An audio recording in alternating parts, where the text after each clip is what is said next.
After we put out our breakdown video about our time with Mr. Beast, a lot of people in the comments were asking for the full interview. This is the longest episode on our channel, but for us, experiencing 72 hours with Jimmy was so educational, and we pulled so much value from just being with him. I feel like spending the time to watch this full interview can really teach you a lot about Mr. Beast and just a lot about the career of being a creator. This episode of the Colin and Samir Show is brought to you by Jelly Smack. If you want to check them out, the link is in the description, but more on them later in this episode. I just bought this brand new studio and 100 acres of land around it.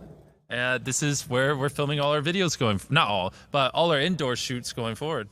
I mean, ask me more questions. There's so much to talk about. It's impossible for me to list. How much did this cost, and how long in the making has this been? So the land around it, obviously the studio, the renovations and everything, and obviously we don't pay it all up front, but in total it'll cost over $10 million.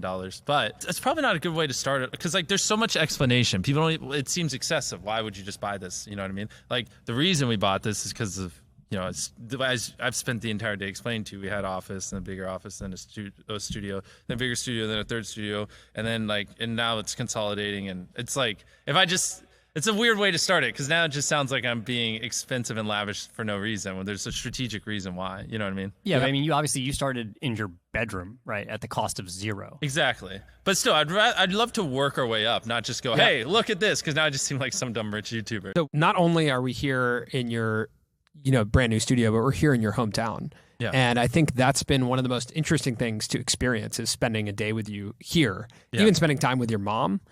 Even some of the places. Out of context. That's a fun sentence. But even spending time here in your hometown, like we've met people who grew up with you.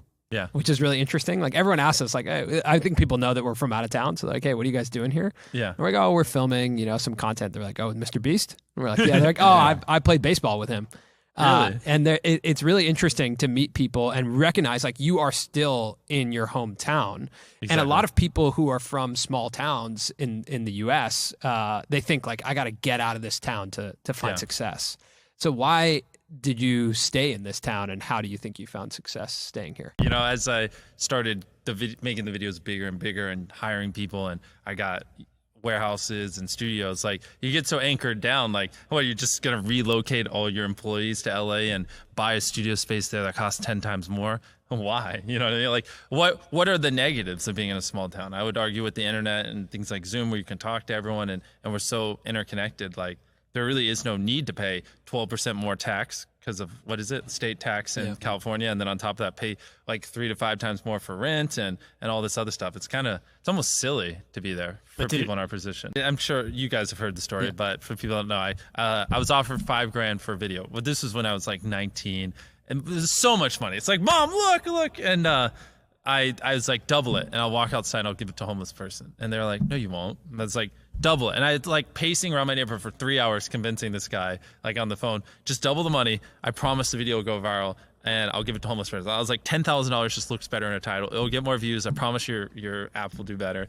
And I ended up getting $10,000 and then gave it away. And then I saved up for like half a year, and I bought a computer. I the whole time I was like recording on my iPhone. So I was recording and editing on my iPhone when I first started, and then I got a microphone you could plug in, then I got a computer to edit on, and then after like 2 years of just filming on my phone, I had 100,000+ subscribers, but I still didn't have a camera, because those things cost like $1,000, or I was stupid. I didn't realize you could buy like a G7X for $400. So then I bought a camera, and after that I bought monitors for my computer, and I just kept going and reinvesting. And then I tipped pizza delivery people $100, and then I tipped a homeless man $10,000, and then, you know, gave away cars, gave away houses. I thought it was a freak of nature, because like people would tell me, all you do is talk about YouTube, you're too obsessed with YouTube, like get a life. Like from 13 to like 19, I never met anyone who cared about YouTube, like not even an ounce. And so I was so untalkative. People thought like there was problems with me because I just wouldn't talk to anyone. Because all I would do is talk about YouTube.